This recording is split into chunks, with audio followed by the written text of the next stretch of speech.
መፈቀር ወይም አለመፈቀራችሁን ለማወቅ የምትጠቀሙት ዘዴ ምንድነው? የአፍቃሪያችሁን የትውልድ ቀን ካወቃችሁ እንደሚያፈቅራችሁ ወይም እንደማያፈቅራችሁ ማወቅ ትችላላችሁ። እንዴት ካላችሁኝ ኮከቡን በማንበብ ነው። ኮከብ ለመቁጠር በዋናነት የሚያስፈልገው የትውልድ ቀን ነው።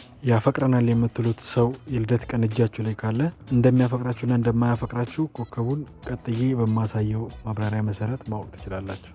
ከነሐሴ 17 እስከ መስከረም 12 የተወለዱ ኮከባቸው ቪርጎ ይባላል። ቪርጎዎች ሲያፈቅሩ ግልጽ የሆነ የፍቅር ስሜት ያስፈራቸዋል። በፍቅር ላይ ብቁ ሆኖ መገኘት ይፈልጋሉ። ትክክለኛ የሆነውን ወይም የሆነችውን አፍቃሪያቸውን ለብዙ ዓመታት በትዕግስት ይጠብቃሉ። ለፍቅረኛቸው ይታመናሉ።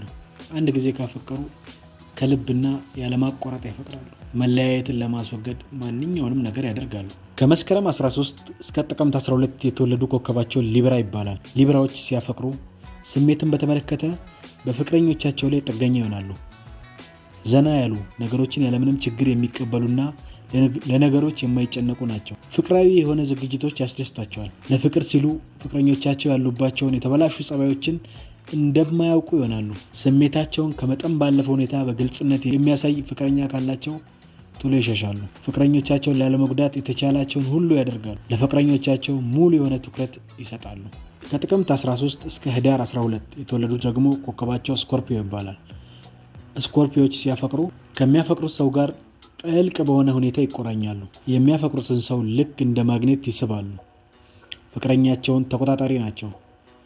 ፍቅረኞቻቸው ለእነርሱ እንደሚገቡ ማሳየት ይፈልጋሉ። ስሜታቸውን በሰው ፊት አይገልጹም። ከፍቅረኞቻቸው ማግኘት የሚፈልጉትን እርዳታ ወይም ድጋፍ አይጠይቁም። ፍቅር ሲይዛቸው ታማኞች ናቸው። ፍቅረኞቻቸውን የሚቆጣጠሩና ተጽዕኖ የሚያደርጉ ናቸው። ያላትን ወይም ያለውን የግል ስሜታቸውን አምነው ይቀበላሉ። ከህዳር 13 እስከ ታህሳስ 12 የተወለዱ ደግሞ ኮከባቸው ሳጁታሪየስ ይባላል። ሳጁታሪየሶች ሲያፈቅሩ አዳዲስና የሚስቡ ሀሳቦችን ያፈቅራሉ። በአስተሳሰብ በኩል የሚስማማቸውን ሰው ይፈልጋሉ። ለፍቅረኞቻቸው ሙሉ ለሙሉ ታማኞች ናቸው። ፍቅር ያለበት የአካል ግንኙነት ያስደስታቸዋል። በሚያፈቅሩበት ጊዜ በጣም ደስተኞች ይሆናሉ። በጣም ለጋሶችና ጥሩ ጸባይ አላቸው። ከታህሳስ 13 እስከ ጥር 11 የተወለዱት ደግሞ ኮከባቸው ካፕሪኮርን ይባላል።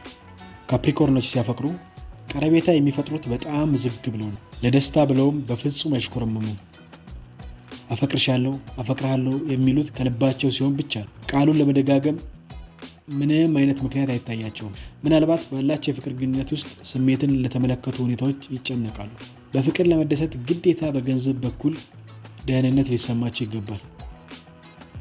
ተንከባካቢዎች፣ አሳቢዎችና ለፍቅረኞቻቸው የሚተጉ ናቸው። ከጥር 12 እስከ የካቲት 11 የተወለዱ ደግሞ ኮከባቸው አኳሪየስ ይባላል። አኳሪየሶች ሲያፈቅሩ በመጀመሪያ የተቃራኒ ጾታቸውን ቀልብ የጓደኝነት መንፈስ ባለው ጸባያቸው ይስባሉ። ከሰዎች ባለመቀላቀልና ረጋ በማለት ማራኪ ለመምሰል ይፈልጋሉ። ጥልቅ የሆነ የስሜት ትስስር ውስጥ መግባት ይፈራሉ። ከሚያፈቅሩት ጋር ከልብ የሆነ ጓደኝነት ይፈልጋሉ። በፍቅር ውስጥ ነፃነታቸው እንዳይነካ አጥብቀው ይከላከላሉ። ከፍቅረኞቻቸው ጋር አብረው ባይኖሩ ደስ ይላቸዋል። ከየካቲት 12 እስከ መጋቢት 11 የተወለዱት ደግሞ ኮከባቸው ፓይሰስ ይባላል። ፓይሰሶች ሲያፈቅሩ ከፍተኛ የፍቅር ስሜት አላቸው። ፍቅራዊ ናቸው። የሚያፈቅሩትን ለማስደሰት ይጓጓሉ። እንደ ግንኙነቱ ፍላጎት ራሳቸውንም ያላምዳሉ። ረዳት የለሾች፣ ደካሞችና አደጋ የማይችሉ ናቸው። ነገር ግን መፈቀር ለእነርሱ ብዙ አስቸጋሪ ነገሮችንና አሳዛኝ መከራዎችን መቋቋም ያስችላቸዋል። ፓይሰሶች ሲታለሉና መጥፎ ነገር ሲደረግባቸው የማናውቃቸውን ያክል በጣም ስሜታዊ ሆነው ምላሽ ይሰጣሉ እና መራር እርምጃዎችን ይወስዳሉ። ከመጋቢት 12 እስከ ሚያዝያ 11 የተወለዱ ደግሞ ኮከባቸው ኤሪስ ይባላል። ኤሪሶች ሲያፈቅሩ የፍቅር ስሜት በጣም የሚሰጡ ሲሆን ፍቅራቸውም በጨዋነትና በክብር የተሞላ ነው። የማሳደዱ ነገር ለእነሱ እንዲተው ነው የሚፈልጉት። እነሱ በሌላ ሰው የሚታደኑ ከሆነ ግን የፍቅር ስሜታቸው ይጠፋል። ፍቅረኞቻቸውን በጣም ይቆጣጠራሉ። ነገር ግን ፍቅረኞቻቸው እነሱን በጣም የሚቆጣጠራቸው ከሆነ ግራ ይጋባሉ። ፍቅረኞቻቸውን የህይወታቸው ማሳረፊያ መሰረት ያደርጋሉ። ፍቅረኞቻቸው ለሌሎች ትኩረት የሚሰጡ ከሆነ በጣም ይቀናሉ። ለፍቅረኞቻቸው ደህንነት ሲሉ ህይወታቸውን አሳልፈው ይሰጣሉ። ከሚያዝያ 12 እስከ ግንቦት 12 የተወለዱ ደግሞ ኮከባቸው ቶረስ ይባላል። ቶረሶች ሲያፈቅሩ ታማኝና ጽኑ ናቸው። ውበትን ያደንቃሉ። ግንኙነታቸው የተረጋጋ ከሆነ ወዲያውኑ ወደ ትዳር ያመራሉ። መውደዳቸውን ለሚቀበል ሰው ከመጠን በላይ ደካሞች ናቸው። ነገር ግን የሚፈልጉት ለጊዜው ማሽኮርመን ብቻ ነው። ለሚከዳቸው መቼም ቢሆን ይቅርታ አያደርጉም። ወንዱ በአጠቃላይ ዝምተኛና ጠንካራ ሰው ነው። ሴቷ በእናትነት በኩል በጣም ምቹ ናት።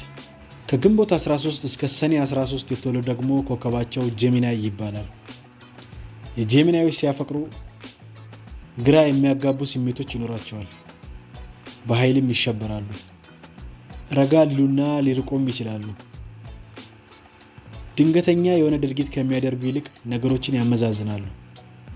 ፍቅርን ምክንያታዊ በሆነ መንገድ ተመራምረው መረዳት ይፈልጋሉ። ጠንካራ ስሜቶችን ይወክላሉ። በእርግጥ ስሜታዊና ክፍት የሆነ ልብ አላቸው። ስሜትን በተመለከተ ጥገኞች ይሆናሉ። ፍቅር ሲይዛቸው ጥልቅ በሆነ ሁኔታ ይሰማቸዋል። ነገር ግን ፍቅርን ለመግለጽ ይቸገራሉ። ከሰኔ 14 እስከ ሐምሌ 15 የተወለዱ ደግሞ ኮከባቸው ካንሰር ይባላል። ካንሰሮች ሲያፈቅሩ ከብዙ ጊዜ አንዴ የመጀመሪያ የፍቅር ጥያቄ ሊያቀርቡ ይችላሉ።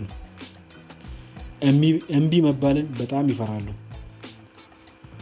በመጀመሪያ ነቀፌታ በሚደርሳቸው ጊዜ ወደ ኋላ ያፈገፍጋሉ። እንዲሁም ውስጣቸው በጣም ይጎዳል። ታማኝ ለሆነ ፍቅርና ለጋለ ስሜት ምላሽን ይሰጣሉ። ከልብ አፍቃሪ ናቸው። የሚያፈቅሩትን ምንም ጊዜ በማንኛውም ነገር ያስቀድማሉ። ከሚያፈቅሩት ጋር ተጣብቀው ይቀራሉ። ከሐምሌ 16 እስከ ነሐሴ 16 የተወለዱት ደግሞ ሊዮ ይባላል ኮከባቸው። ሊዮዎች ሲያፈቅሩ የፍቅር ስሜት ያሳያሉ። በዚህም ይኮራሉ። ጨዋነትና ክብር ይሰማቸዋል። ለሚያፈቅሩት ሰው በጣም ለጋሾች ናቸው። ለሚያፈቅሩት ሰው ታማኞችና ትጉህ ናቸው። ፍቅር ሲይዛቸው ከደስታቸው የተነሳ እንደ ብርሃን ይደምቃሉ። ለፍቅረኛቸው ደጋፊዎች፣ ተከላካዮችና ተንከባካቢዎች ናቸው። ለፍቅር ሲሉ ታላቅ መስዋዕትነት ይከፍላሉ። ለሚያፈቅራቸው ሰዎች ሲሉ ሕይወታቸውን አሳልፈው ይሰጣሉ።